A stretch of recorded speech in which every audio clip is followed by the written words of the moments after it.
তোমাকে কাটানো যায় না পল্লবী। তাহলে আমার ফোন ধরছো না, আমায় ব্লক করে রেখেছো কেন? তুমি অরিন্দমকে ভালোবাসো।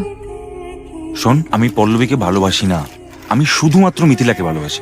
হ্যাঁ, ভালোবাসি। আসলে কি বলো তো দিদি, ও আমার লাইফে না আসলে আমি নতুন করে কাউকে বিশ্বাস করতে পারতাম না। অরিন্দম তোমার দিকে তাকিয়ে থেকেছে অনেকক্ষণ, চোখ থেকে চোখ পড়েনি, হয়েছে এমন? সাঁতার জানো না, ঝাঁপ দিতে গেলে কেন? ভালোই তো হতো, ল্যাটা চোখে হতো।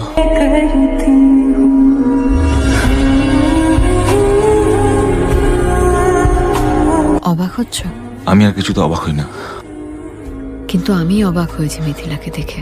সত্যি একটা মানুষ যে নিঃস্বার্থভাবে একজনকে এতটা ভালোবাসতে পারে, মিথিলাকে না দেখলে বুঝতেই পারতাম না। জোর করে ভয় দেখিয়ে কাউকে সাথে রাখা যায় না অরিন্দম।